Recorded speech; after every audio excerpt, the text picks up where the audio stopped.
been teaching for 42 years and coaching 41 years, and it seems like 7 months. It's gone by so fast. And so I don't anticipate retiring, and it's too freaking bad if people think that I should retire, but I'll stay. Okay, go. Abdi H was on the penalty stripe, taking a penalty kick in a state championship game 2014. And if he scores, we tie the game because we're losing 2-1. And this is after Kareem Abdul played a magnificent game, worked the ball in, and scored on a goalkeeper who was having the hottest playoff ever. And that's how they got there. And Cheverus High School is a very good team, and I knew the coach very well, and I was really not worried, but it's a state championship game. So he's on the line, and he hadn't missed a penalty kick his whole career, and he's a senior, and so he took the shot. The keeper made the save, and so ultimately, after the 15 or 20 minutes that we had been played, and we had dominated to tie the game, and we just lost. So devastating loss. We get on the bus, and I'm not mad at anything else except for the fact that we should never have lost. And I told the players, I said, we will come back next year and we will win. But I didn't tell them that I knew exactly who we were going to play. And so the on the bus ride back, my kids had started to come out of it, and they're joyful people. They love the game, and so I'm dealing with this team that had just lost a game, and one of the kids comes up.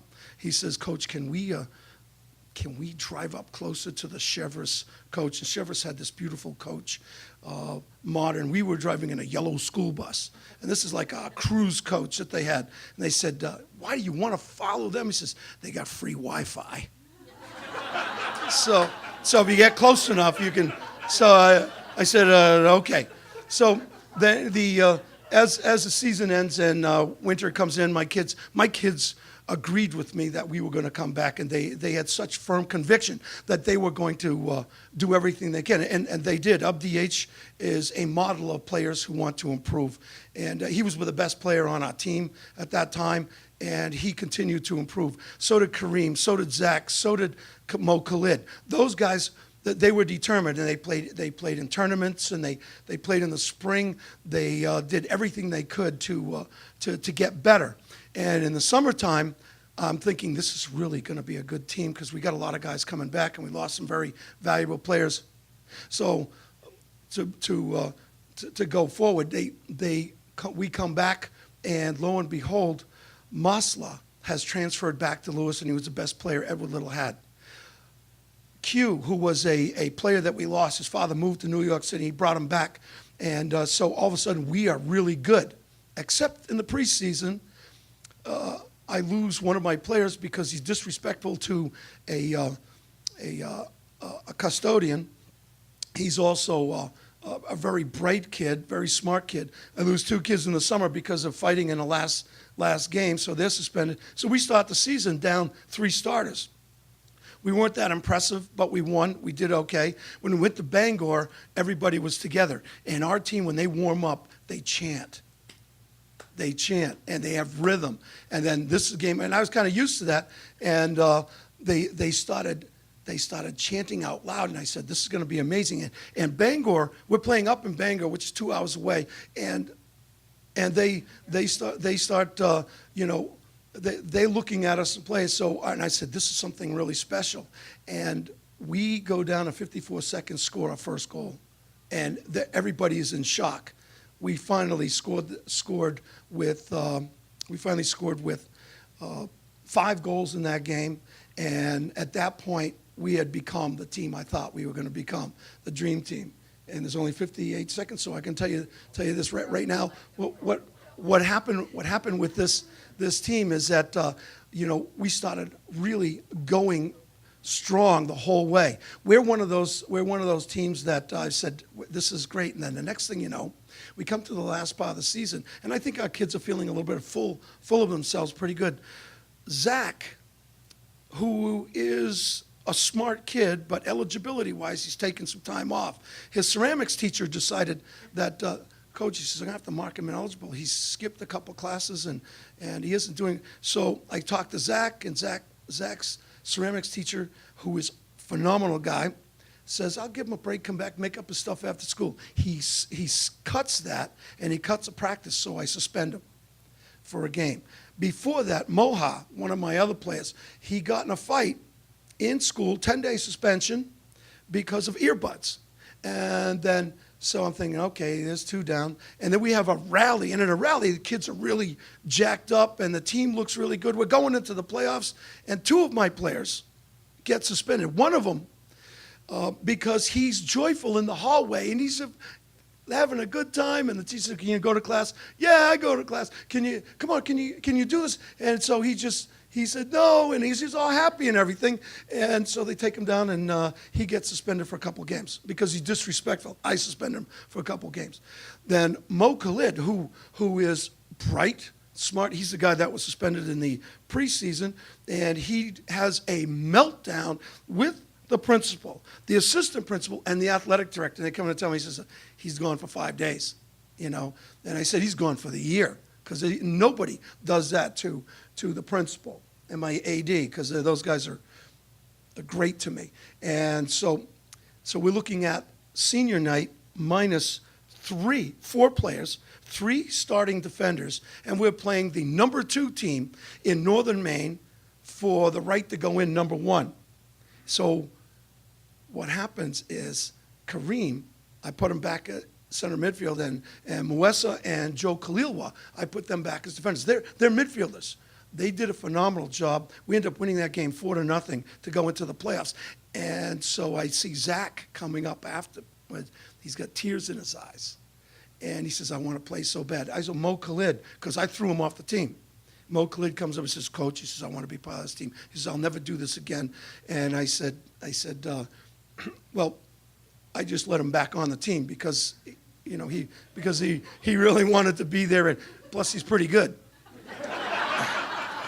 So we get into, that whole scenario, the whole scenario of that great team was highs and lows. And so we finally go to the playoffs, and everything is there. The players are in place. The games we're playing, we knew we were going to win. And so we get to the quarterfinals, we win. We get to the semifinals, and we win. But we lose Kareem because he gets red carded. He comes in for a late slide, cleats up, which is automatic red because it's dangerous. And so, boom, all of a sudden I'm kind of worried because Kareem is one of the most amazing players. He's like 6'3". He's about this wide. You could lose him behind this post, but he can fly. And every once in a while he has these moments where did he come from? He scores a goal, does something great. And we didn't have him. So I look at this and I say, okay, and we're practicing. Kareem can practice with us and everything. And I say, okay, this is what we got to do. This is the team we're facing. This is how we have to get into the state championship. And I'm telling the players, win this game for Kareem. We got to have this guy for the state championship game. And Kareem comes up to me, puts his hand on the shoulder. Kareem doesn't talk a lot. He's kind of shy, and he goes, Coach, we got this. And so right after that, I felt great. The guys saying, yeah, we get this for Kareem. So we ended up, my worries were not founded because we beat that team 4-0 without Kareem. So we go to the state championship game, okay, and I'm mic'd up because they're doing a documentary, and I go over to see Mark Diaz, who's the Scarborough coach, and I love Mark Diaz. I love the Scarborough players. The Scarborough players, they epitomize the greatness in soccer, especially in southern Maine. And they were a team we were going to have to beat. I knew we were better than them. I think they knew. But they had tactics. They had things that they could work on. Now, one of the things that Scarborough it does is they do a haircut before games, and they all come out with their haircut and spiked at the top. Some of them color them red. I mean, it's intimidating. It's intimidating. So I go up to see Mark. I said, I tell you what, Mark. Last year, I didn't tell anybody this, but I predicted we were going to play you. I knew we were going to play you because there was no way that you were going to allow I think I think I told him that there's no fucking way that your team was going to allow Chevrolet to beat them again for state championship. That's why I knew you were going to be here. So we're here together, and I'm so happy to play against you. And he liked it, and I said, I went over to see Ian. I said, I'm mic'd up, and I just used the word. He goes, okay, I'll see if I can edit it out. So we play that game. Now, Abdi H, if you remember Abdi H, Mr. PK, he'd been working his whole season to get that back. So finally in the game, it's 0-0. I had no problem. People say, you worried it might go to overtime? So I had no problem. I knew we were going to win. Our guy, Zach, he was deadly defensively. He wouldn't allow anybody to come down. And they tried everything. They tried physicality. My goalkeeper was unbelievable. And then finally when Malid took a flip throw from the side of the field, went 45 yards across to the far post. And the player was so intent on marking up Abdi H. As he turned, the ball glanced off his hip, went in the goal. Abdi H. was credited the goal. And that was how the dream team came about.